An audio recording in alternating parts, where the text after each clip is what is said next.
stronger businesses. That is a goal for us as Enterprise Uganda. It's a mandate which we have and a mandate which we are executing on strongly. So once again, please do share your name, your contact, what you do, where you are located, which part of the country you're located. One of the privileges of having these online sessions is the fact that we can get people from all over the country. We can get people from different parts of the world to be able to join us for our session. So once again, most welcome. We're giving people a couple of minutes to join. Thank you so much, Ben. Ben Amodoy is from Bena General Agencies Limited. They're dealers in honey, bee venom, propolis, beeswax, and beehives. He has shared his contact, and he's located in Soroti town. So in case you really want to engage with someone who is at the front line of the honey business, please do engage Ben, who has shared his contact kindly.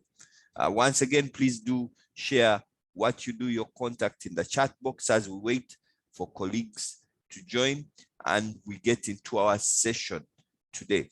It is always an honor to see you who join us.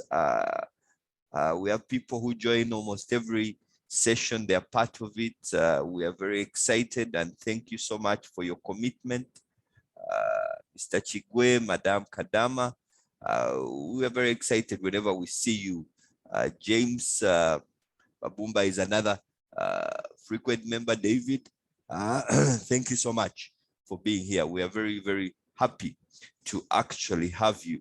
For those joining us for the very first time, thank you for coming. We have had these sessions all the way from September last year.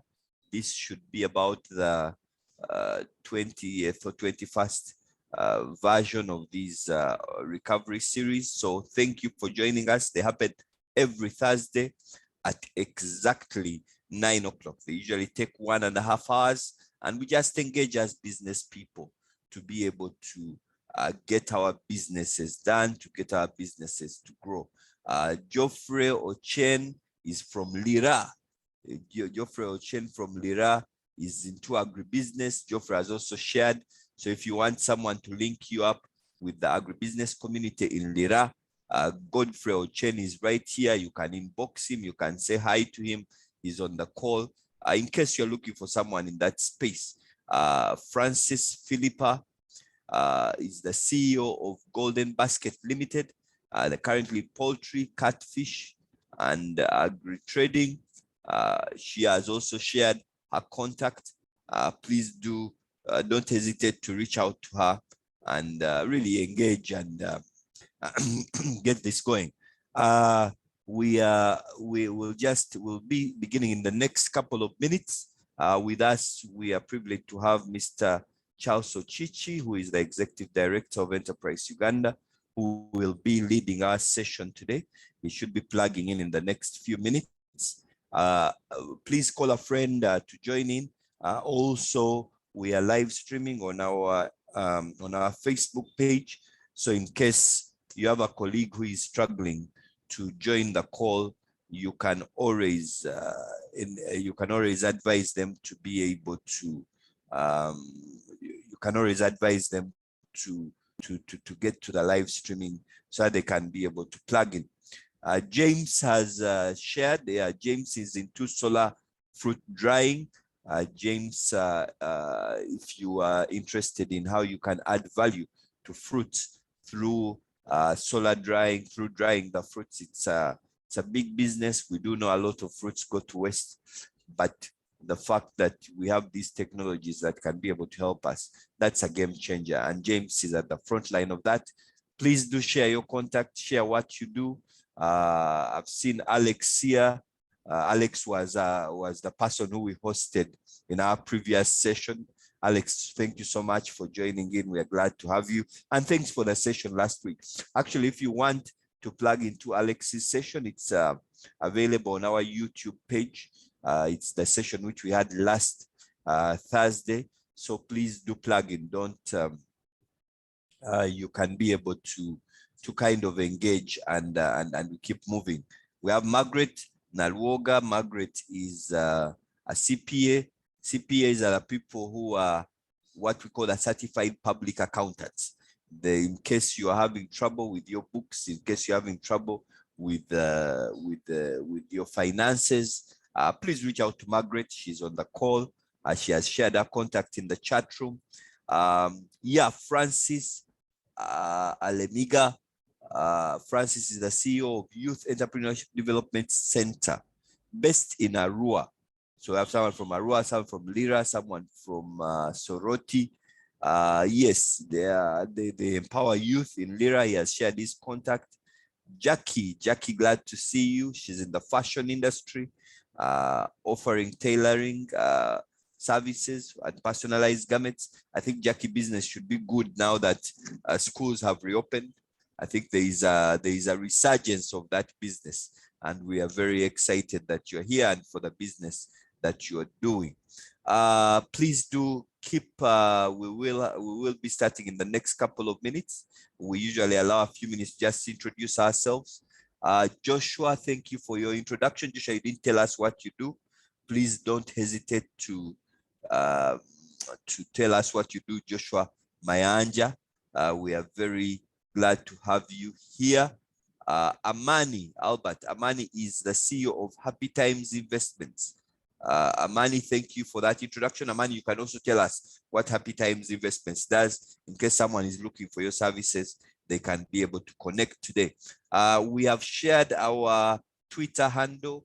We have shared our Facebook page. We have shared our Instagram handle and our LinkedIn address. Please do follow us, follow Enterprise Uganda page. They have been shared in the chat room. You can go to Twitter, and Twitter it's Ent Uganda. On Facebook, it's also Ent Uganda, ENT Uganda, and the page is Enterprise Uganda on LinkedIn. So please follow us so that we can keep communicating, keep getting the information through and keep growing our businesses. Bernard, we are very glad to have you. Bernard Menzi is from Kaveramaido. He's a farmer in Kaveramaido in trees and rearing of animals. Bernard, thank you for being here.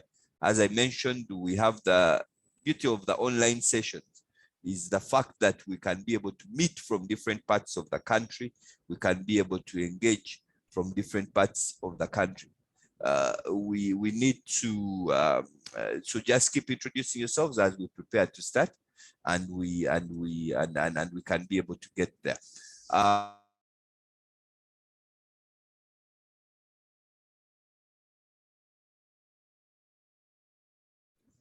All right. Yeah, Mr. Ocici should be joining in just a moment. They are just helping him with his gadget. Abdu Mugisha, thank you so much. A coffee and mango farmer in Masindi district. A number of farmers here. Thank you so much, Abdu, for being here. We are glad to have you. Jen Mujenyi is the CEO of OPE Digital Services. They are fintech facilitating digital payments. In case you are running a business and you want to see to make sure that you can have digital payments, Jen is on the call today.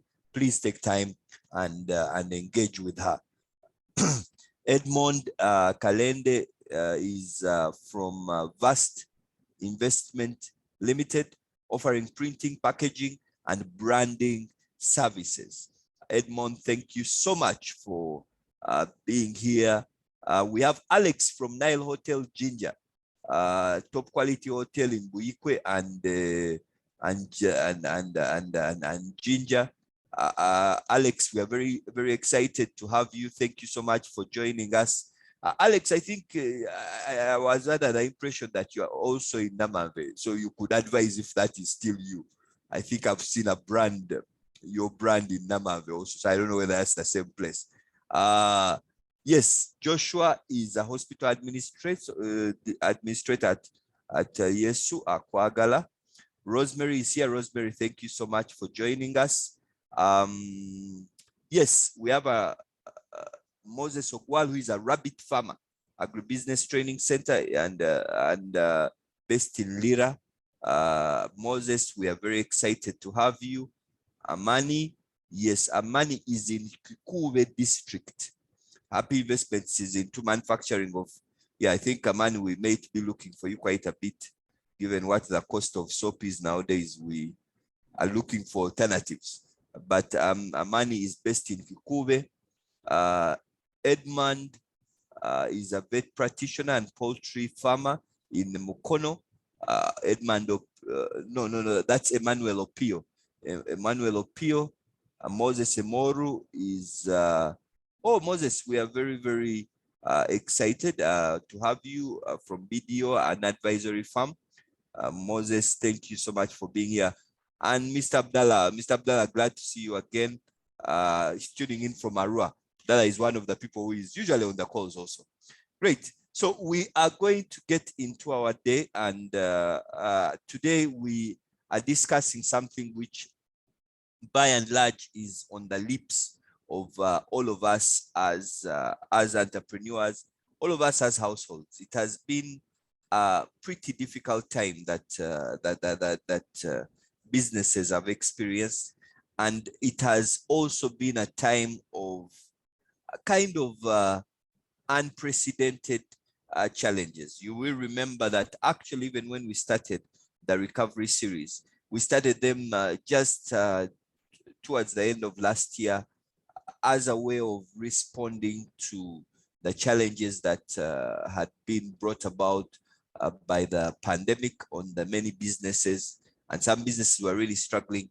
But we get into this year, as we are entering the year, we notice that this problem has not gone away and a new problem is being created. You remember there was a bit of time there where the fuel prices went up. Some people argue that it was a bit self-inflicted because of some of the rules we had put. The prices shot up, and after they shot up, we thought we had seen the worst of it, and then we see it getting worse. The price not only shot up, we see what has changed in the global the global political economy, with the wars happening in various places, and we're starting to feel the pinch. Supplies are not coming through, and many businesses are really struggling, and they are struggling in many ways. And I think today's session, we are really going to take a bit of time to diagnose this challenge. And as we diagnose this challenge, I hope that all of us can be able to see ourselves we can be able to kind of walk out with some practical ideas of how we can be able to respond as businesses. As a business owner, you usually don't have the luxury to mourn.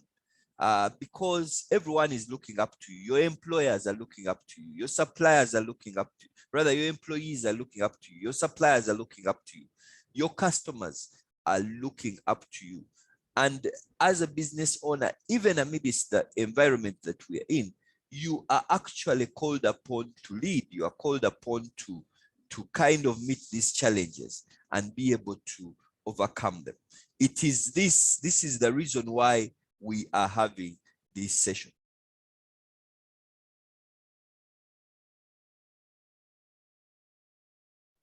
Sorry, I dropped off for a minute there. That's the reason why we are having this session. We're having this session against that background, that well knowing that the challenges that we are facing are not unique to us as businesses, but as business owners, we have a responsibility to be able to face them. Now, to start us off today, one of the things which I wanted to do is to just get from you, and I quickly want you to post a quick comment in the chat box. Question which I want you to answer is, yes, the prices are rising, but what has been the greatest impact on the business? What is the greatest pain point which you are having as a result of these increasing prices? Is it that your suppliers are not supplying? Is it that you have changed the price to a certain point? I want to just speak from those of you who have joined today. What would, in your opinion, be the bigger pain point. Just quickly put it to the chat box, and then we will get on the way and hand over to Mr. Ocici.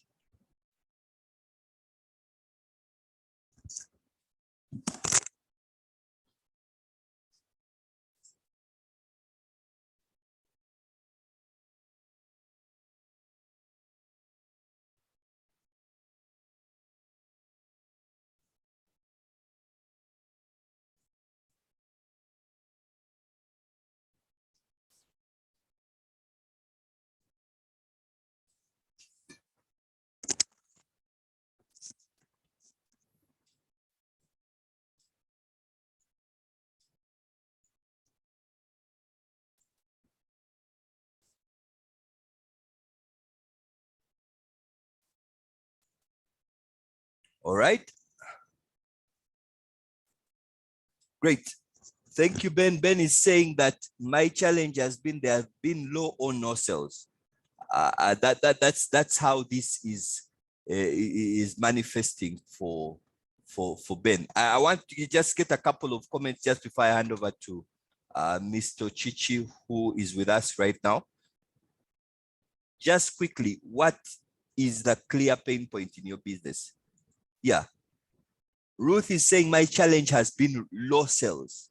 Albert is saying the prices of raw material went high, which forced us to increase prices of our liquid soap products. Yes, that's the pain point that that Albert has mentioned. Great. Elizabeth is saying the sales have been compressed. So it is the changing prices have sometimes possibly your customers have moved on to they have changed their spending habits. I can no longer afford to buy fertilizer for my coffee because a bag of 50 kilograms of NPK is now 250,000. So that means that the coffee plantation is suffering because the prices have actually gone very high. Bulk buyers are resisting price increment.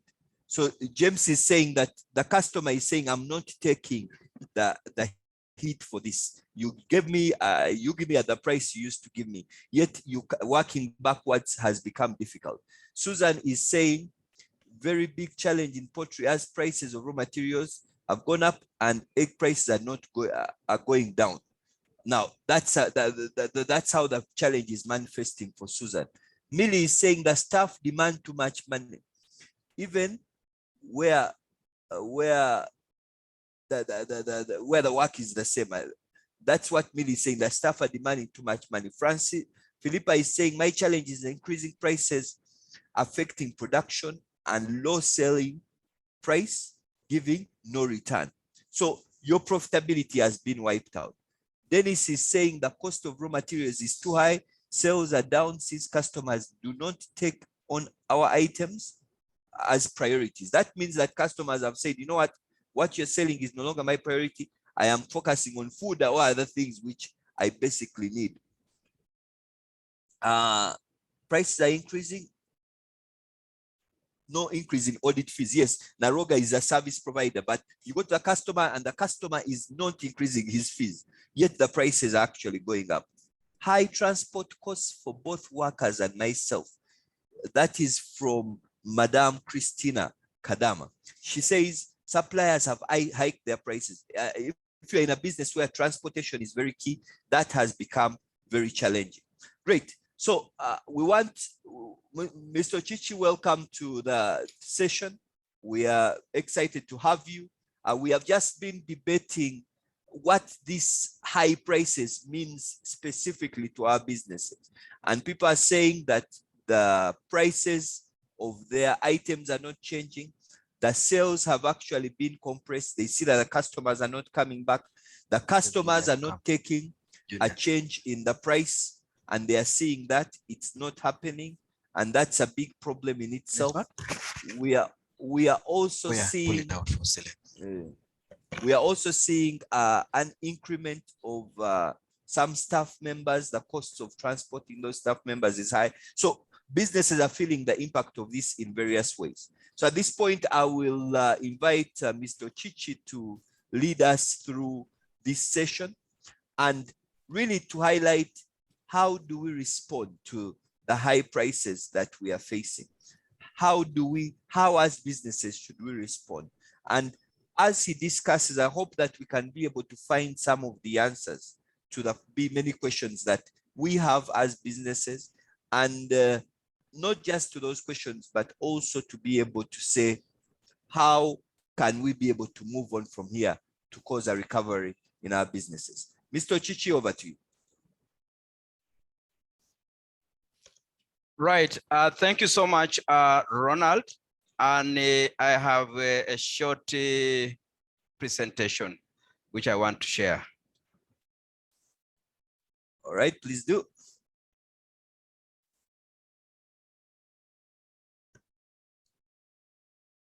All right. Let me first thank the participants for remaining dedicated to this platform. This is a platform that Enterprise Uganda has put in place to ensure that we continue sharing ideas and solutions amidst the challenge of no physical meetings. I'm delighted that the platform has been consistent. And as we get out of one crisis, I know now another crisis has come in. I do remember that when we were having a conversation about crisis, especially related to COVID, I made a statement that was, I thought, something we needed to keep in mind. And I have a slide to just remind us about crisis in life or in business. So I just want to move this. I just want to take us to that slide where I talked about crisis in business being part of life. We had COVID. It rocked us. It sent us inside our doors. It stopped any form of movement, and drastically, however low your prices were. At that time, the prices were so low. You could buy raw materials, you can buy your pineapples, you get 12 pineapples. 7 of them or 12 of them at 10,000. The prices were so low. And we would use the pineapples to produce juice. But there was no customer at the other side because of COVID. So at that point, the crisis was, the customer is just unable to buy, no matter how low your price is. Now the customers are coming out of the dark spot. And yet another crisis hits us. A crisis that has been instigated by a situation we never foresaw, which is now happening in Europe, between Europe and Russia. And because Russia and Ukraine are major suppliers of some of the most consumed global commodities, gas, petroleum, wheat, cereals like maize, that war has given us a fresh crisis.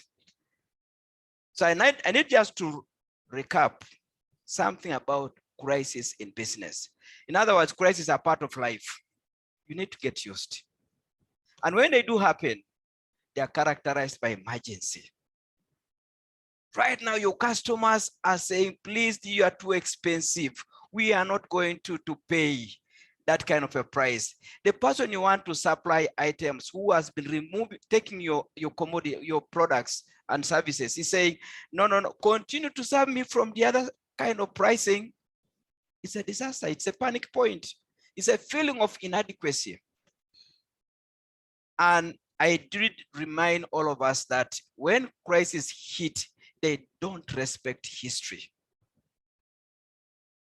In other words, if in the past there was a crisis of fuel and there was a way government responded, you don't count on that for this particular crisis. They don't respect how strong you've been in the marketplace. They don't respect how you have survived a very strenuous period of COVID. Crises do not respect that kind of a situation.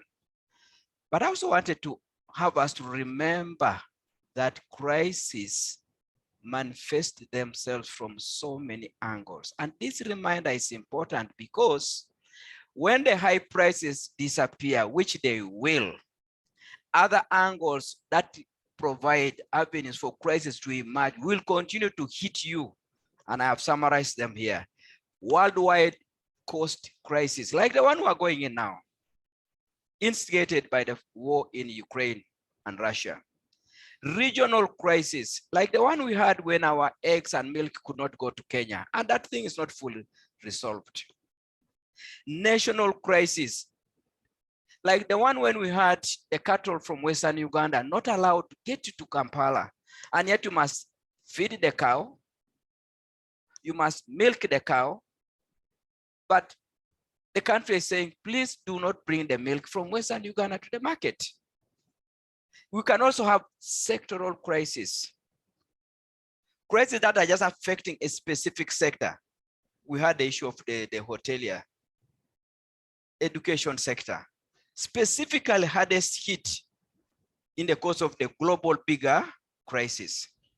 But you can also have a crisis at the enterprise level, friends, where you have just lost a key customer, where you have been hit by fraud, where your key employee has been taken by competition, or a key employee has been disabled or has died, where your machinery has been burnt down. At the enterprise level, you can have those challenges. But you can also have a crisis at the personal level. The founding CEO has died, and he has suddenly left you with a large entity to run and manage. So I just wanted us to remember that as we talk about high prices, one, these prices are going to go back to something near to what they used to be. But as that happens, be on a lookout for another crisis coming. Where it will come from, the intensity will deliver, the devastation it will deliver to your enterprise is going to be something you cannot predict. Having said that, though, I want now to go to the high prices. And then you ask yourself, why are people charging high prices? What is causing high prices? So let's get to the basics. A price is the amount of money a product or a service is sold at or bought at. Now, that price used to be a certain trend. Suddenly it has picked up. It has gone high. But that is the price at which somebody is willing to exchange that good with you. He's saying, if I can't get that amount of money, I'm not releasing the service, I'm not releasing the good to you. These prices can come in different ways. We can call them fees, we can call them fares, we can call them premiums in terms of insurance, interest rates in terms of banks. Interest rates can go so high. We can talk of charges, commissions, levies, and tickets if you are flying. Now, a price which you are right now considering as high, and the price you yourself must charge in the situation we're in now, ought to meet or cover the following areas for you to remain in business. The person who is charging you a high price is charging that price because of what I'm about to talk about here. That person is saying, I want to cover all the costs of production and selling this thing to you. All the costs of production and selling the price to you, I need to cover that. If I don't do that, I will not have adequate return on investment and I will not be profitable. The price is high, but that high price must be charged or must be met because of the cost of production and the cost of reaching the buyer. Now, the area of cost of production and the cost of selling are some of the areas that the person who is charging a certain price could look at to see what they can do about modifying or improving the pricing regime they are following. A good price makes one sustainable and competitive. Please, I want to say it again. You might be tempted to say, oh my God, I have received meat for my restaurant at a price of 15,000 a kilo. I have been receiving meat at a price of 10,000 a kilo.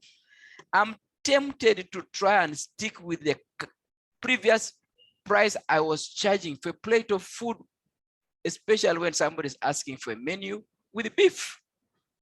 The point is, will that make you sustainable? Will that keep you in the market tomorrow when you want to come back? So a price that you are seeing is a price that makes a customer to be able to come and find you the next day. Now that price has gone up and you are feeling the pain, and you are not the only one. The other day when the price of bar soap went up, the CEO of Mukwano Industries addressed the media. He said, the price I'm charging you for the bar of soap, it's not that I am delighted to charge this price. I would have done it long ago if I was delighted.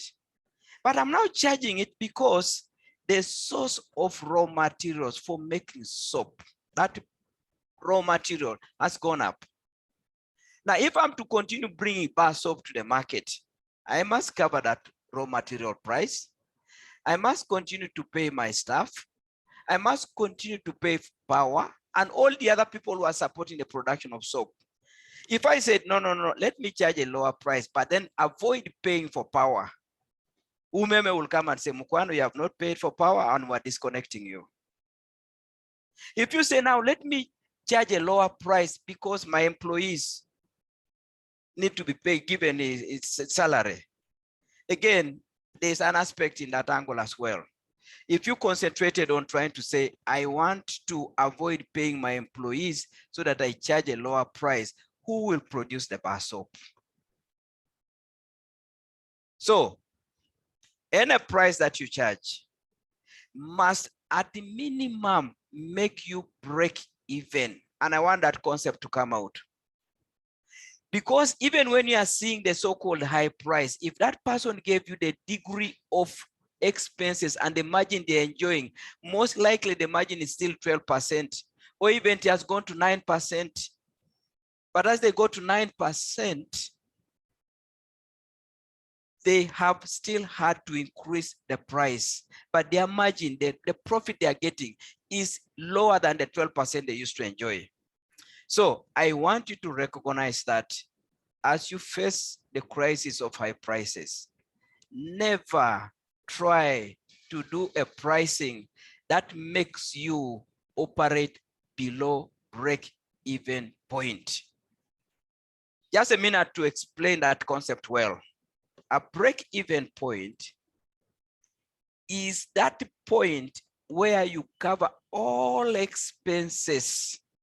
In other words, the variable costs as well as the fixed costs. And the quickest way of determining that you are able to do that is for you to say, in a week, what is my cost of producing bar soap? I have certain boxes of bar soap that I produce in a week. What was the cost? Now, if I put a price margin to that cost, I mean a margin to that cost so that I end up with a certain price B. In other words, the cost of the bar soap was 1,000. And I'm now adding a margin there of 200 shillings. You will now find that the 1,200 has covered all the other operating costs of producing bar soap, the raw materials, the direct power, the direct labor. But the 200 you have added there is the 200 which is contributing towards meeting the weekly cost of fixed expenses. What are your fixed expenses? It could be rent. It could be security. So those are fixed costs. It could be interest rate. Those fixed costs are the ones that are now being looked after by the 200 extra shillings you have added beyond the 1,000, which was the cost of producing the bar soap. So you want to ask yourself, how many units of bar soap must I sell in a week to be able to cover all my operating costs as well as cover the week's related fixed costs without me necessarily having any profit at all? So this concept of pricing is very key for us to appreciate. But let me proceed and now say what exactly then determines a price. I've already touched on this. Number one, the cost of production. And those costs of production at this particular time, because of what's happening and it's hitting what we call the cross-cutting sector of transport through petroleum, the cross-cutting commodities in the feeding industry. In other words, wheat, maize flour. Those are primary main food items. Those are being affected. Now, if the cost of producing those or delivering those now to the market has gone up, you have to get a price that covers that costs. So the cost of production may be fixed, they may be variable. You must cover them. What else determines a price? It is the marketing strategy of the seller. In this particular case, I'm now talking about you trying to see how you can borrow a certain pricing strategy to fit in the current circumstances. Somebody can be saying, you know where I am right now, I want market penetration strategy. I want to expand my share. Many previous people who were challenging me in my space were eradicated or eliminated by COVID. And it's time for me to expand. But as you are trying to expand, you're also fully aware that generally prices have risen. Is this a strategy you want to adopt at this point? But also it is a marketing strategy of maximizing profits. If you are lucky and you have had a lot of stocks of petroleum depot mini stores, then this is the time for you to just say, I have opportunity to get the best out of the current rising prices because I got my stocks at a much lower price and I've been having a good stockpile of petroleum solutions. But you could also have territory defending pricing, where you are now saying, my God, with these high prices here, if I do not continue to occupy my space properly, other people are now looking at this crisis to get a chance to come and take over my territory. What do you do with your price, despite the high cost of production, to defend that territory? Because as a crisis is running, others are saying, this is the lifetime I have been waiting for. And it is a time for me to go in and take over the kind of supermarket outlets in Uganda or in East Africa. If you are in such a situation where people are coming in to take over the territory, you need to get to a pricing strategy to defend that territory. It has just happened when two leading supermarkets in East Africa were literally knocked off the stage and Carrefour came in and is rapidly moving in to take over from those kind of points where Nakumat and Uchumi exited. But of course, we have got other local supermarket players who said, how do I defend my territory with this new entrant? Where does pricing come in? And now as I use of pricing, I'm also aware that prices generally have risen. But I've got again this wave which is coming in where a new entrant is saying, this is the rarest opportunity I've been looking for to enter the East African region. But you could also be having a loss leader pricing strategy to attract customers to come and buy your other items. In other words, you could just say, you know what, prices are high, but I have stocks that I've been having and this is the time for them to move. But people will not know that I've got a lot of stocks and yet these stocks I can sell at reasonably better prices than my competition. I cannot advertise each of these stocks separately. So I adopt a loss leader pricing. In other words, you pick that one item that most buyers would wish to come and pick from a particular outlet. I will give an example of a supermarket. Most people want to pass by a supermarket and pick milk. So you now use milk to be sold at maybe at the point of price, at the price of supply. If you have been supplied a liter of milk at 2,500, you should now be adding 500 to that to look after your expenses. But because you are saying if you did that, you have missed opportunity to bring in more people to your outlet where they would be able to see many more items that you have for which you are pricing yourself a little bit better than the competition. So what do? You receive all the milk at 2,500 shillings. You don't put any margin to the milk. You sell the milk at 2,500. People will say, that place has got cheap milk. And just because they have entered a place which has got cheap milk, psychologically might believe that even the other items are cheap at your place. So this loss leader has led to the selling of many other items that you had, the fruits, the butter, the cheese, and all other items that a home consumer may want to take. But the issues that I've also talked about here, price discrimination, where you now say, okay, prices are very high, but please, as you come to my place, I'm giving children 80% discount. Now somebody will say, yeah, this is the chance to take children and have something. But the other prices, you have kept them reasonably at a good margin. But the children who can influence such a big decision are now driving the decision of the parent to come to your facility. What else determines the price? It's the elasticity of demand. In other words, is what you are selling for which the prices have risen a luxury, something people can postpone consumption. And I've heard so many people saying, you know what, my sales have gone low. Many people have not continued to come to buy from us. They are considering that thing a luxury. And because they consider it a luxury, they completely either eliminate buying the item or they reduce the volumes. Now, if you are in such a situation, what do?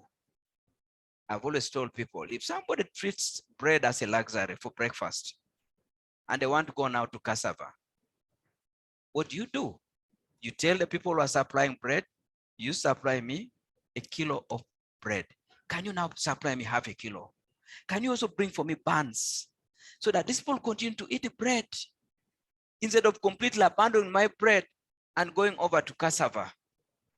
A luxury solution could easily be eliminated, and yet you can still sell it, provided you now know why the customer cannot pick a full loaf of bread.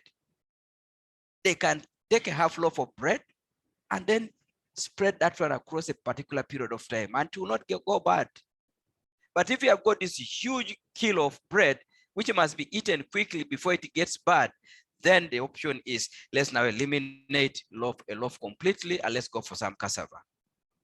But if you're also selling a necessity item, an item that people will say, no matter what, I still need to get my salt. I still need to get my bar soap. That's why the bar soap has been such a big story in the market, because it's a necessity, but the price has gone up. But it's a necessity. So those are some of the things that determine the price, but also there's the aspect of competition. Where you have got so many suppliers competing for the same customers, you have got such a huge challenge when prices go up, because people will try and use the price to try and trigger a shift from you to their own premises. So you need to check where you are operating. Are you so many? And if you are so many, how are the others responding to the high cost of supplies so that they can serve their customers at a certain price? The other thing is the balance between supply and demand, the seasonality of supply, seasonality of demand. These are very key in determining the way you are going to be supplying and looking after your customers. In other words, if you have been a dealer in commodities and now you have been hit by high prices, which prices are driven by the cost of transport, maybe it is time for you to now say, you know what, this is season, let it pass. But the next season, I'm going to make sure that I stock enough during harvest time and meet the cost of that so as to be able to price myself in a particular way, because I don't know how long the high cost of supply, the high cost of transport will persist. Then of course, the availability of substitutes. Again, I must say that The moment a buyer, a consumer is pushed against the wall, the next thing is there an alternative? What I have is hunger. But hunger can be solved by so many things. Instead of me taking porridge with milk, I'll just take porridge without milk. There are substitutes that I can go for. Instead of me taking rice, I can go now for sweet potatoes. Those are the issues that you need to be looking at and saying, how do I respond given the nature of the sector or the solution that I'm selling? So now I want to briefly address specific things you can go for in tackling the aspects of high prices. What do you do in times of high prices? I want to borrow a line from Warren Buffett, who said, during tough times, the best investment, the best response you can ever have is investing in yourself. It is time to energize your self-belief, your faith that even this will pass. But as you energize yourself along those lines, you must do the homework. Because the first line of defense and the first line of attack lies centrally with the entrepreneur, not your employees, not the sector association, not the government, not the region of East Africa. It is you. You are the first line of defense and first line of attack when a crisis arrives. What this means clearly is that do not dwell too much on collective lamentation.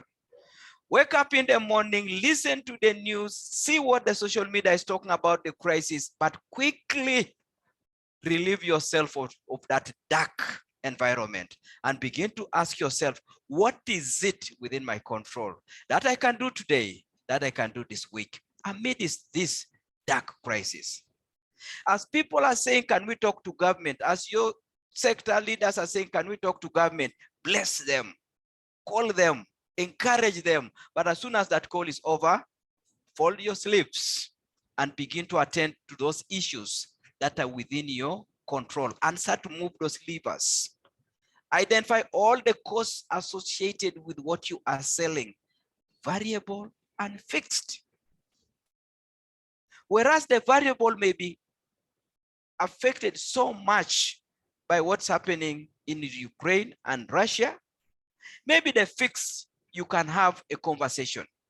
And I'm talking about things like rent.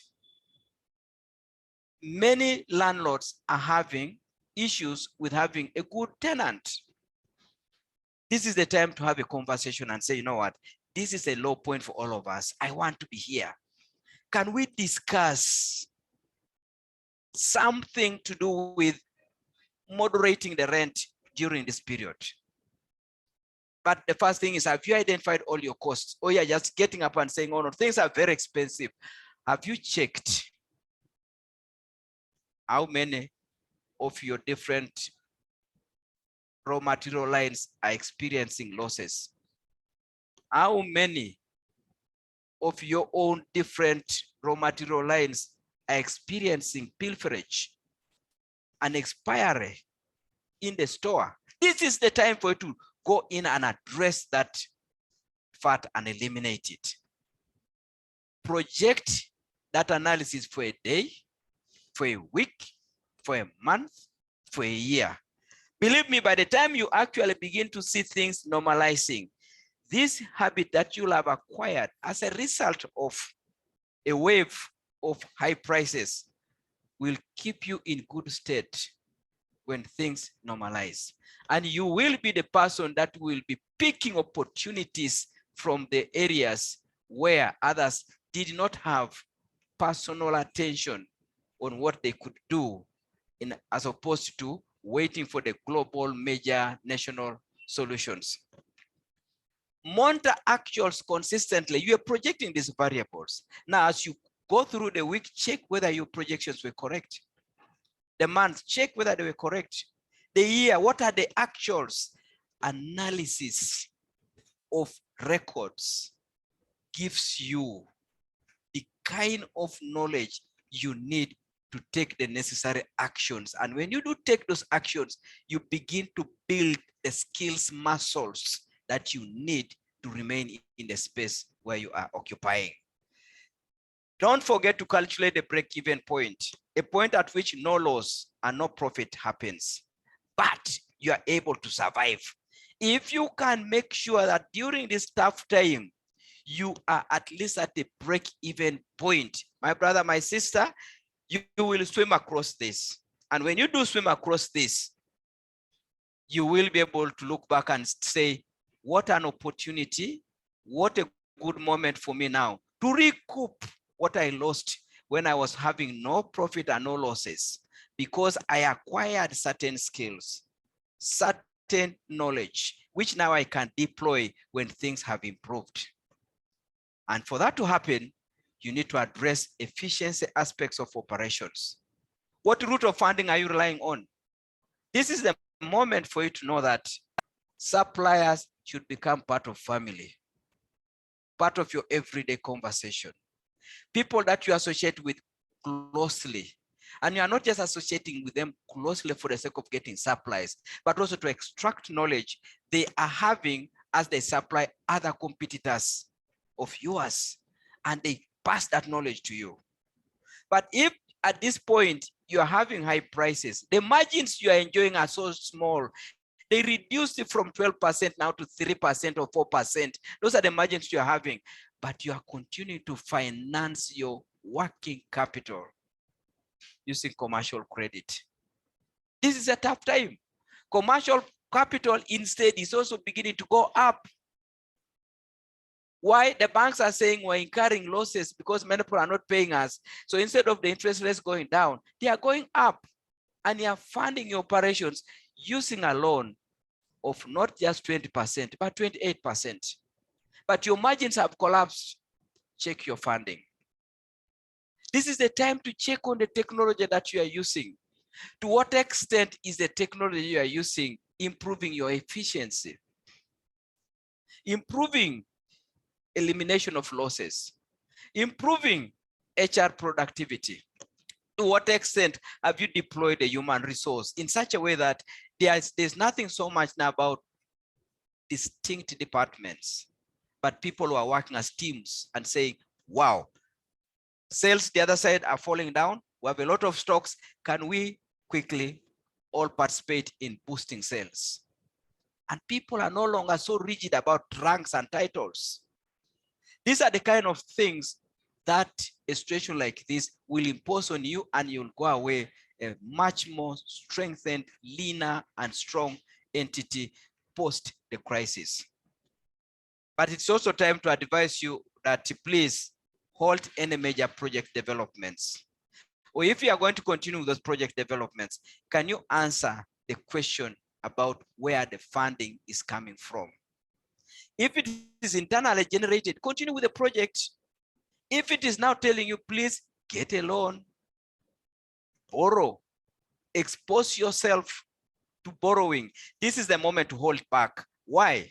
One, a loan reduces your margins. Your margins are already narrow. A loan will wipe them out. Two, a loan comes with a fixed obligation. It's unfortunate that crisis may happen, but loan agreements, most of them are enforced as per the written signed document.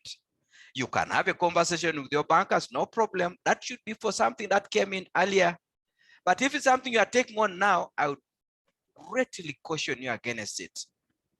So please, new projects during a time like this, it is the time for you to monitor and manage the kind of exposure that you're putting yourself to, because the moment you have a loan and a loan has got a fixed obligation, apart from wiping out the profits that you are making, it is blocking your sobriety, your clarity of thinking. And you need every steadiness of mind in moments like this.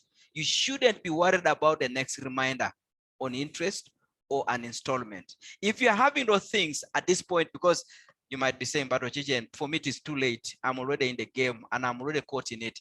go and have a conversation with your bankers. They know what's happening.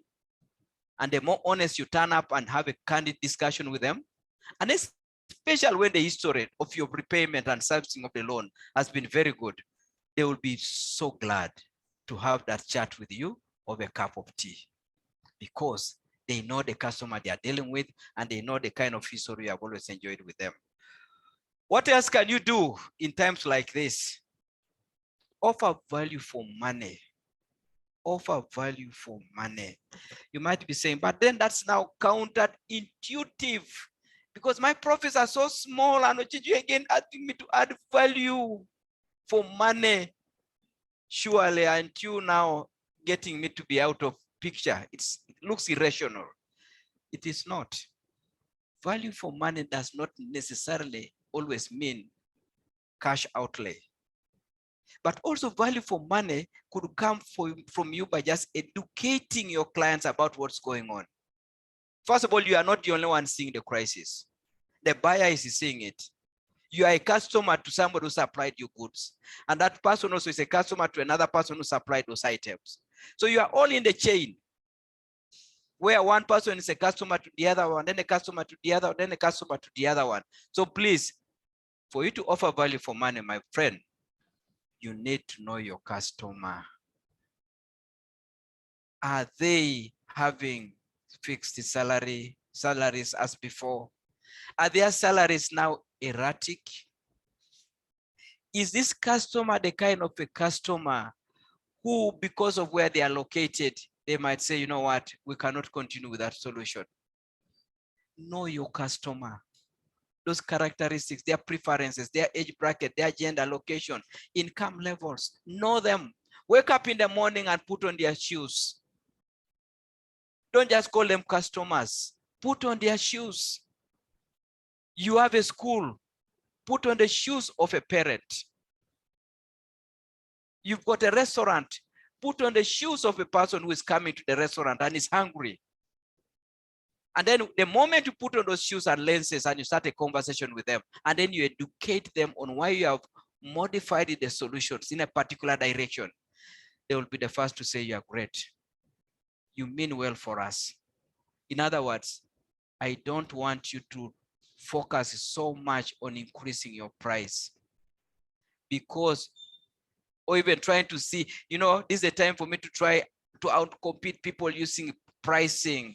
Because if you are going to come up with a price because you have fear to educate people why the price should be the way it is, and you are mechanically keeping your prices low, you need to ask yourself, am I breaking even? Am I? If you are not, it's a matter of time, you are going to be wiped out. Value-based pricing is offering value, quality at a price comparable to the competition. How do you do this? Open on time. Educate the customer on how to maximize the value of what they are bought. Get the commodity delivered in such volumes that will make the customer spread out the limited budget that they have. I gave already an explanation about the issue of bread, where somebody was selling a 1 kilogram bread, now will have half kilogram bread. Somebody was having 1 liter packets of milk, now you have a lot of half-liter packets of milk. But you can also bring in these aspects of psychological pricing. Obviously, in Uganda, this is not as well practiced as in other countries where the currencies are fairly strong. Psychological pricing is where you just make figures look as if they are a bit cheaper. A price is supposed to be 500,000, you sacrifice 1,000 and put the price is 499,000. Then somebody says, it was 400, I bought mine at 400. Uganda's just like talking about the first figure. I got mine at 400,000, but it was 499. These are issues that you can consider. I want to leave it there and just say that whatever has happened to us in terms of prices, we consider that 10% on your future. 90% of your future, as a result of what has happened, is going to depend on how you are going to respond. In other words, this battle of high prices is not just going to be won by us shouting at government, shouting at our suppliers, shouting at people who are buying our items. It's going to be won by us getting what God called wisdom, which is better than gold, better than cash. And that wisdom is got by you getting closest contact with the consumer of your solutions. And as you do that, be mindful and look over your shoulders to see what your peers, the competition, is doing. Because in there are some of the solutions somebody has sat on for nights, for weeks, and they are working. You need to just borrow a leaf quickly and see how you can appropriate some of those to your own enterprise. So I just want to appreciate some of the questions that came up here. My sales are low. I have no sales. True. These are happening because of the nature of your sector. There's a lot you can respond to handle the low sales. I've been forced to increase my price. Please increase the price but be mindful of still making sure that this increment of the price is not to give you more margins. You have increased the price, but your margins have decreased. And then you explain to the customer about that. Explain to your customer that I've increased this price, but you know that the profit margin now has fallen from 7% to 4% just because I want to continue being on the market. I've postponed some of my investments. Brilliant. Because if these investments are going to remove the resources that would have taken you through these lean times, these investments are going to cause you problems. It's even worse when these investments are going to be attracting debt finance, no matter how cheap it is. Remember, the margins are already pared down. The cheap loan will come at 20% and it has got fixed obligation. A bulk buyer is resisting price increase. Yes, the bulk buyer has said, I am still a large market. Please, as you come to me, recognize that I'm your biggest outlet. But I also want to tell you this, that bulk buyer there is going to get those items from the open market, and you are part of the open market. Whoever is able to pay at the price that fellow is asking, you want to ask yourself, how did they manage? How do they manage? Do they still have a break-even operation? Or they are right now saying, let us ride through these lean times. And when everybody has collapsed, we recoup our portion after that. So you need to find out who is supplying this bulk buyer, who seems to be adamant and says, please keep the price that you used to have before.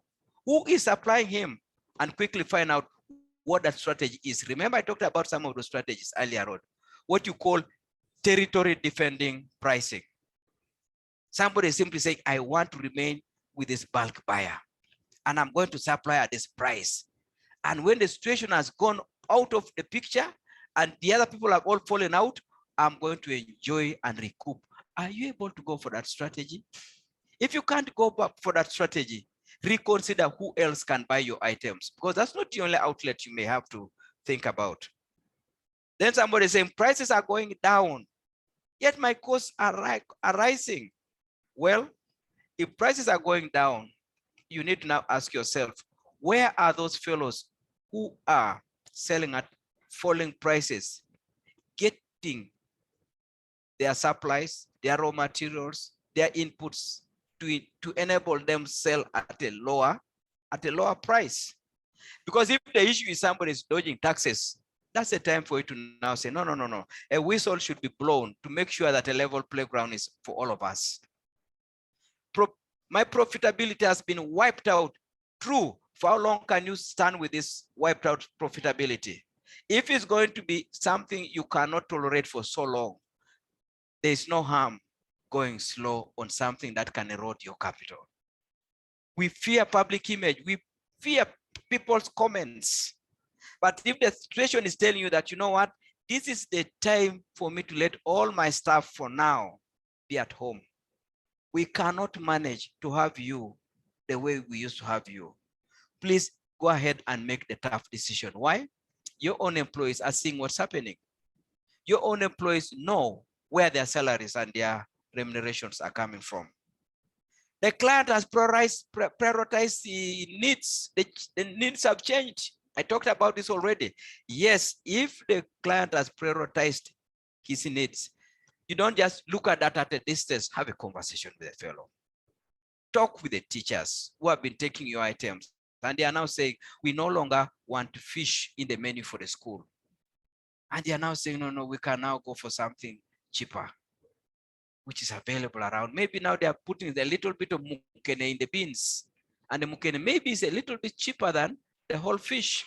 Have a conversation with the person who is prioritizing the need, because in there is knowledge, which knowledge when you apply becomes your wisdom. And then you also somebody saying, yeah, my operating costs and staff costs are too high. Again, revisit and have a conversation with the employees. There's a feeling for most entrepreneurs to imagine that they have a monopoly of information and knowledge on what's going on. They may be so surprised to find actually that your employees have been wondering where the salaries have been coming from, and they will be so eager and happy to give you ideas on how to swim across the start point, because your employees are in touch with colleagues who are working in another competing entity somewhere, and they talk and discuss issues, and they are saying, I wish our boss could also talk with us, ask us also to contribute ideas. But just because you are the owner of the enterprise, it should never mean that you have the monopoly of solutions and the monopoly of what it takes for that enterprise to survive the tough crisis associated with high prices. So I wanted to leave it there, but as you can see from my message is very clear. One, crisis will be part of life. But two, crisis will end. When we're in the middle of COVID, the pain, the tears, the gloom, you just feel this world must end. It is going. We survived it. Where human beings end up being around, there will always be opportunity to do business. But expect when that crisis ends, another one emerges. We never expected that this long convoy of tanks from Russia to Ukraine would actually take place in winter and in the midst of COVID. But the thing took place. But who knows what else is in the horizon? So all I'm saying here is just season yourself, prepare yourself to get those key elements of what it takes to always sail out of a crisis. And I want to repeat the words of Warren Buffett when he said, invest in yourself. Ensure that your hope and your faith is not extinguished, because it is the thing you need to ride on to move on beyond the valley and the tough, dark moment that you are going through in the course of a crisis.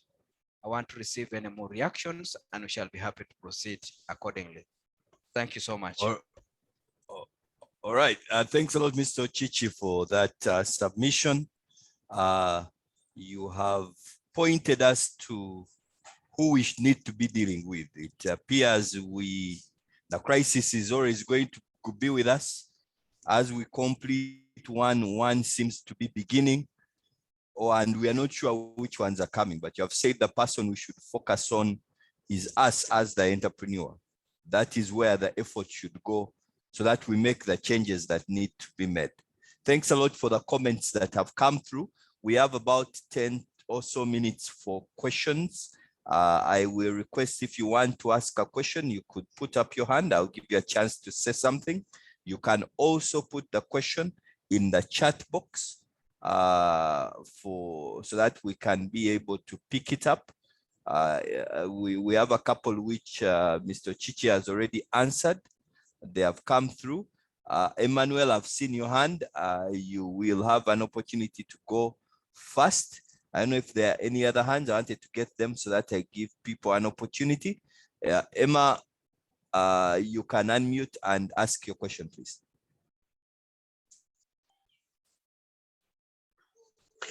Thank you, Mr. Ocici. You have pointed on the Ukraine war, of course, affecting some of the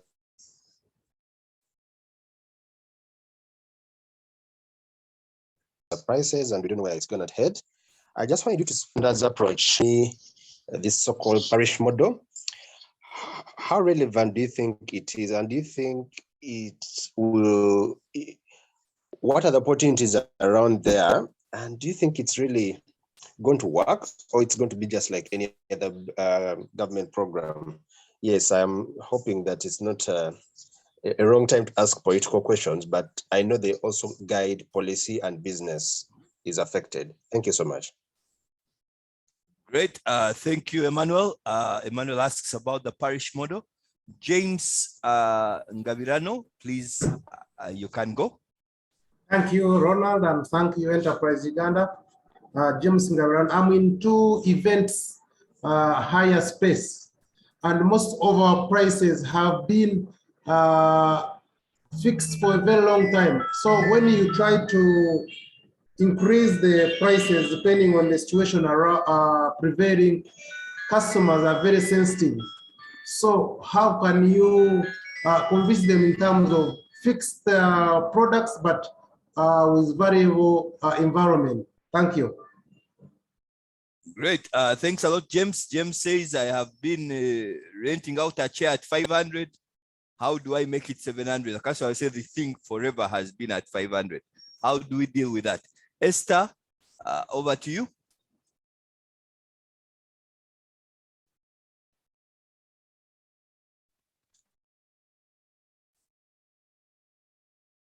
Esther, are you there? Thank you for listening to Enterprise. Yes, good morning, everybody. You can hear me? Yes, we can hear you, Esther. Okay, thank you very much. Always a pleasure listening to Mr. Ocici and Rosemary and Miss Mary Odong speak on issues of business and helping Ugandans. My question is, I actually logged in late, but maybe at the most appropriate time, the issue of commercial debt. What is the alternative? Because it looks like that is what is really biting most small businesses in Uganda. And also the commercial banks are biting each other. So the cutthroat competition within the banks is literally felt in the customers. And also remember that the customers who are bankable are very few. So what is the alternative? Mr. Ocici, I think, in my view, this country needs to start thinking about an alternative Ugandan bread bank. They have their owned home bread bank. What are we doing? Because otherwise you see people rise, but you do not have even a legacy to talk about. Look at all the business people who started businesses many years ago. We cannot refer to them. What is that thing eating them up? I think that is it's a conversation we must confront very seriously, because right now, like some of us who are in the telecom business, in transport business, it is just not working.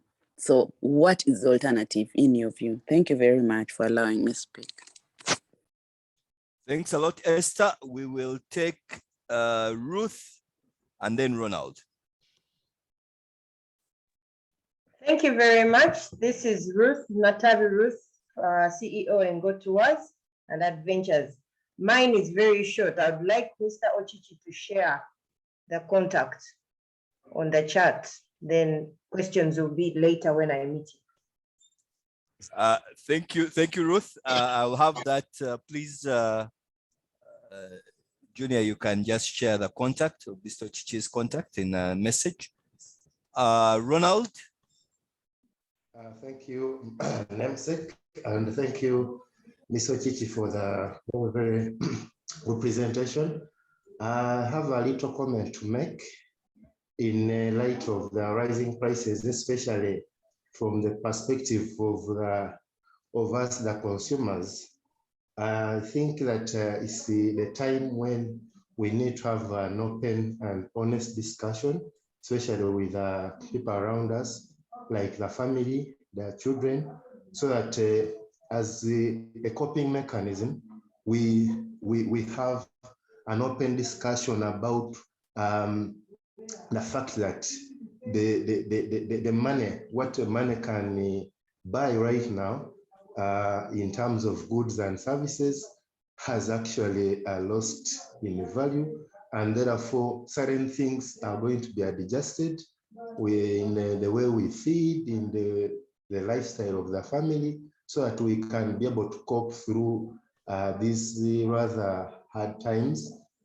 It's very fallacious. It would be fallacious for one to continue to live superficially, continue providing the same things and services as if nothing has changed, because there you'll be kind of digging a pit for yourself, and you'll end up crashing at a time when nobody expects you to crash. If we continue to pretend with our family that things are okay.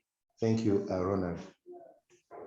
Thanks a lot, Ronald, for that comment. And then I'll have Abdu.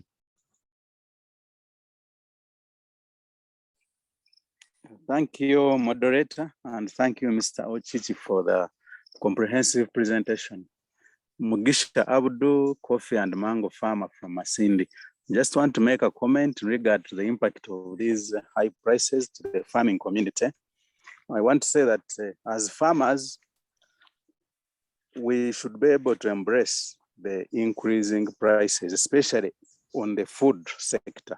This is the time when the farmers should be opening their stores, especially those who are able to keep or store their produce so that we sell at a profitable price. But as far as crises are concerned, we have many crises that are affecting us as farmers. We have just been coming out of a prolonged dry spell. Now we have been hit by the African armyworm.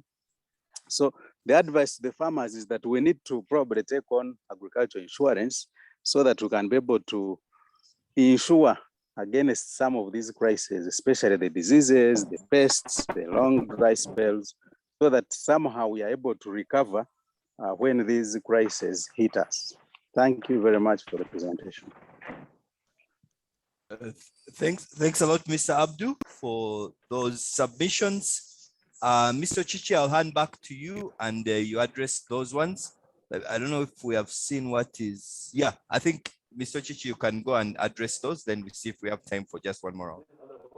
All right, let me start with the contacts have already been given and Junior has shared them. I wish Junior could even share my email. I have no problem with that. That should be okay. Ronald Kironda makes something interesting about on how to get families to converse about budget adjustments, lifestyle reorientation, so that they themselves can begin to know that the situation we are going through is making the envelope overstretched. Now, this is the kind of conversation that even the seller of solutions needs to share with some of their key clients. Do not hesitate to educate your clients on how to make sure that the budget they have takes them across this kind of lean period we're in. Because much as you may be advising them to reduce on certain commodities or certain volumes, you are actually preserving the customer for tomorrow, a customer for next week, a customer for forever, because the same customer, if you continue with an artificial lifestyle and gets into a crisis, you lose him forever. So Ronald, what you are saying is a good advice, but should be the kind of advice that a seller of a solution should also be happy to give.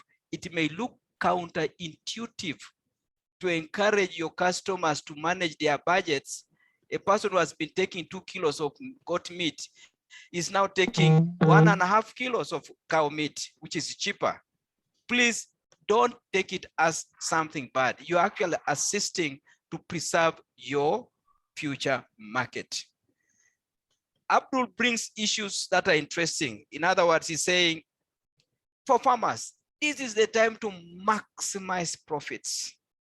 True, if you have the stocks, because we shall overwhelm you. And because we have overwhelmed you, you might just say, this window has come in. I want to benefit from this window, but benefit in such a way that despite whatever I'm doing, compared to the competition, I'm still fair. Do not just rejoice and enjoy the benefits that you are receiving because you had the good fortune of having enough stocks. As you do that, do it with appreciation on what's happening at the territory of the competition, but you add something extremely useful, which is agricultural insurance. It is something Ugandans need to appreciate. And in this country, government has been giving direct subsidy to encourage more farmers to take on insurance that will take care of disasters like pest attacks and fluctuation of rainfall patterns. Commercial debt. Commercial debt. What should we do? What are the alternatives? The people who are bankable are few, and those are loved by many banks. Can we have our own homegrown bank and get the things sorted out forever? Esther's appeal is exactly reading like that. Let me start by just talking about and defending the commercial debt. Commercial debt is there to provide solutions for people who appropriately at a stage where they can take that money, have enough customers, have enough profitability to take that loan and either expand or improve the opportunities of growth and return that loan. Now, that space is a space we will want to make sure that it cannot be replaced. Commercial credit is here to stay. The only thing we need to do is let us educate as many of our potential borrowers and even current borrowers to know that the 5 C's of borrowing, the 5 C's. The first C there is about the character of the person.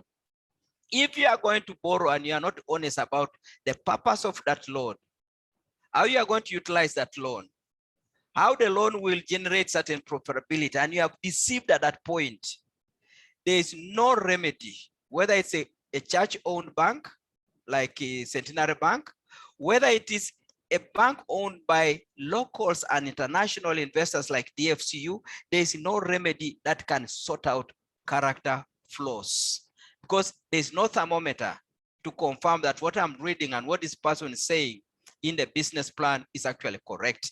The second C is about capacity. In other words, you have borrowed this money.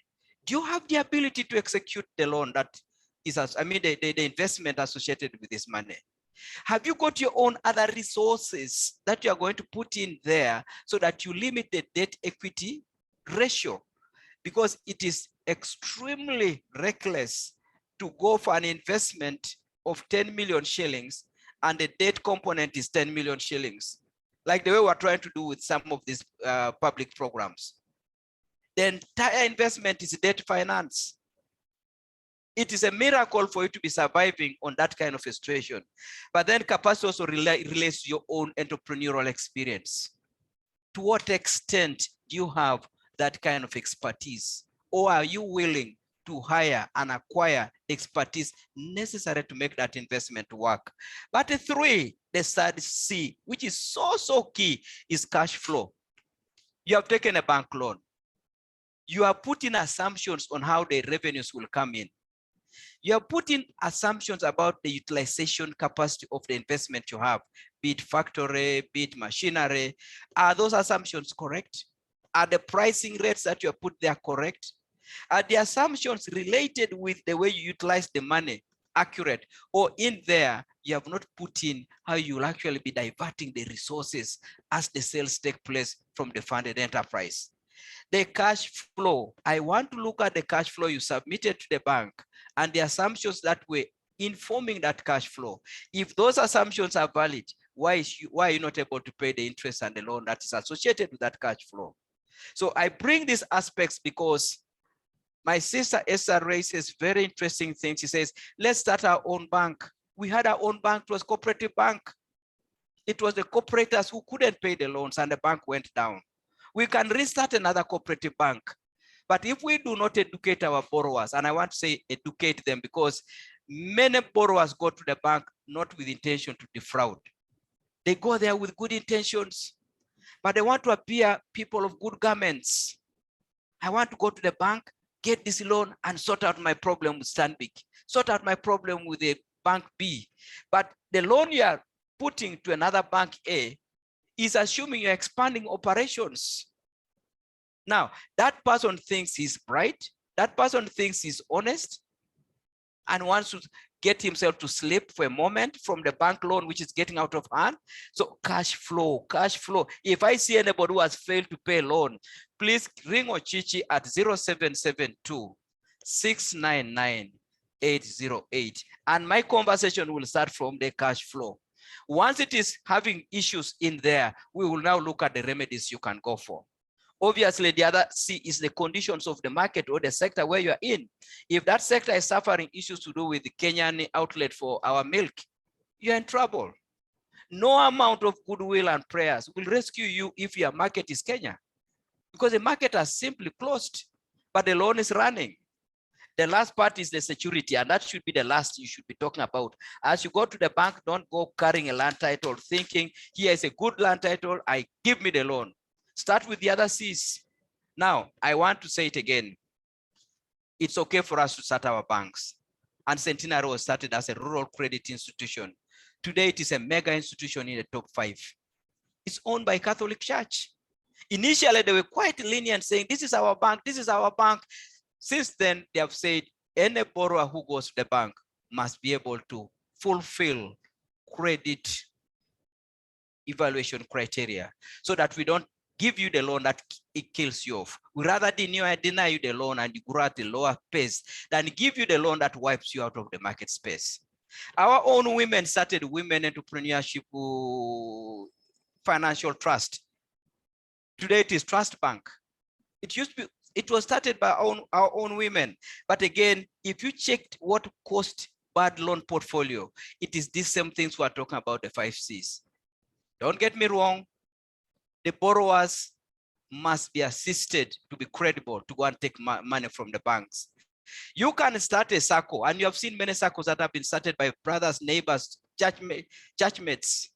Those circles have collapsed, and the people who made them collapse are still moving around. So a circle is a mini representation of a potential bank. How come it is collapsing? And those circles, you have got freedom to start them without having all the bureaucracy associated with starting a bank. So why don't we start with some successful circles? The failure rate of circles is just amazing. But let me not make this a bank discussion. But Esther, you raise a fundamental thing. And please, let's have a chat in case you have got issues specific to your challenges with the bank loan. Another brother said, I'm here experiencing a need to increase the price of a chair from 500 to 700. The customer says, you used to give it to me at 700. That same customer knows what is going on in the country. He is feeling a pinch on a bar of soap the other side. Tell him, how much is the bar of soap today? He is feeling a pinch of eating a meal in a restaurant. You tell him, because it's not the chairs alone that are having the increment.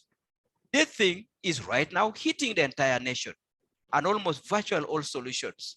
So please educate the customer. Don't treat him as if he's unreasonable. Just educate to him innocently, imagining that he's genuinely trying to find out why you cannot give him at 500. And let me tell you this, a customer will always make those statements. But you used to give me at 500. Why is it now 700? He wants to hear your appreciation that even if it has gone to 700 shillings, the margin you are getting is still the same as when you used to give it at 500 or even lower. But you are doing this because somebody must get a chair. Education. The final question is, how relevant is PDM? Will it work? I want to say that the PDM instrument or model or vehicle that government has adopted to try and put the common man into the marketplace is a highly robust document. 7 pillars. Those pillars, if they are fully followed, and get my word well, because I hope there will be evaluation of PDM. And I hope there will be evaluation, not just to confirm that the pillars have been implemented, but we shall also go and check to what extent the beneficiaries of PDM have utilized the 100 million per parish. I want to make it clear that the moment people had the 100 million, they forgot all the other pillars associated with PDM. And now they are saying our money, PDM has been reduced and summarized into 100 million shillings in a circle. My message is clear. It's not the first time we're starting circles. We have done circles in and out. We have done many on our own. Some of them are doing well. And some of those could offer good lessons for the massive PDM model. So yes, on paper, this is a brilliant instrument. In terms of implementation, the 7 pillars must all be actioned. And the population must be educated to know that PDM is way beyond the 100 million. And they should also realize that this is not the first time a circle is coming to a parish. Circles have been there and some are still there. To what extent can they, the people who are getting the 100 million, borrow a leaf from the earlier people running successful or failed circles? If you can answer those questions, PDM has got a promise. PDM can cause success for this country. But the litmus test is this. If you have disbursed 1 trillion shillings in 12 months to a population that has been properly supported to take this money and repay it, it will revolve. In other words, next year, another set of individuals will take 1 trillion shillings. Then the other year, another set of individuals will get again 1 trillion shillings. I'm not even putting the interest here. And the interest under PDM is just 12%. And I'm not even putting there. I'm just hoping that we just recover the 1 trillion and give it to the next borrowers in the next 12 months. Then recover, then give it to another. If we do that, what an opportunity. What a beautiful product. What a beautiful model to use to transform society.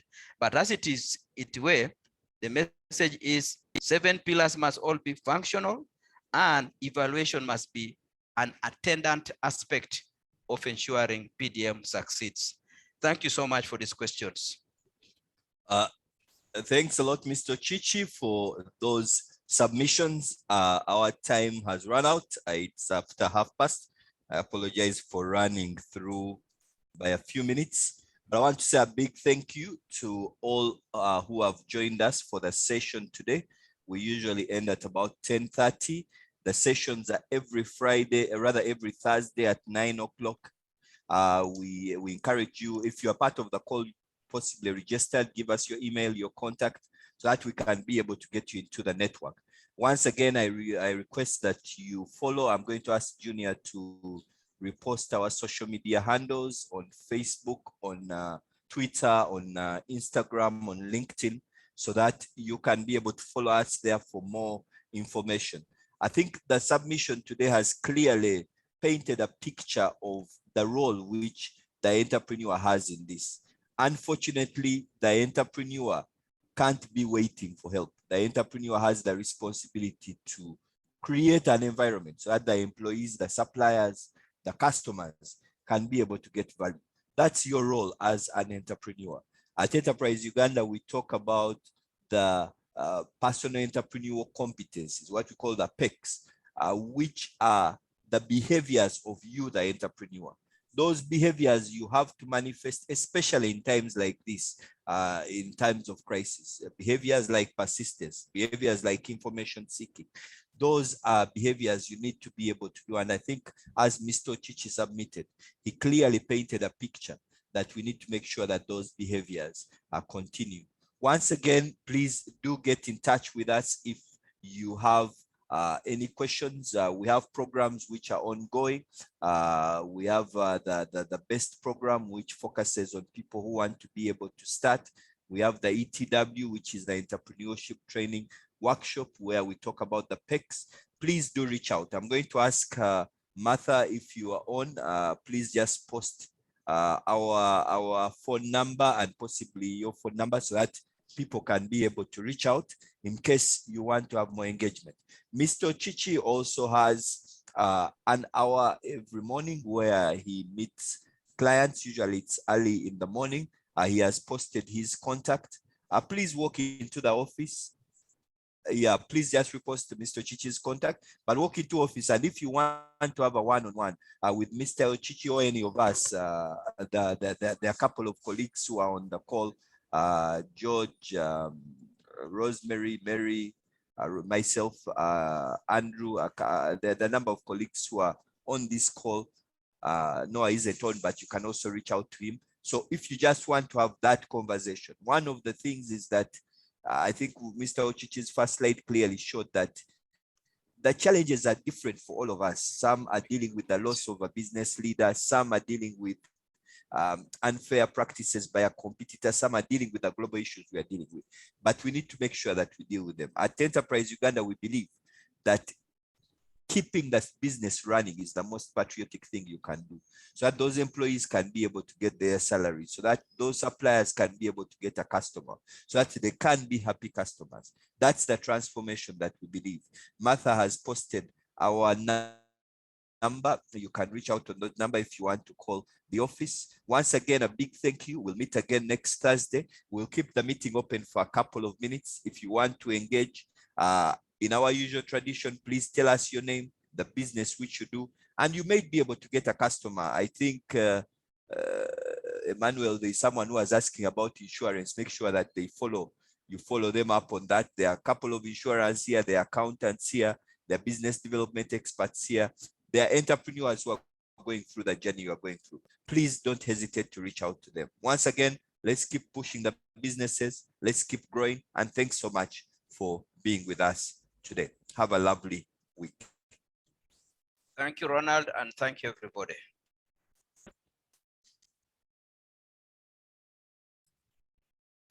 Thank you, everyone. All right, Emmanuel Safali, the insurer, with Britain, UAPL Mutual, Prudential, and even the Agricultural Consortium. So I'll be happy to hear from any one of you. I'll put my contact in the chat room, 0752-187255. Yes, I'll be happy to serve you. Thank you so much.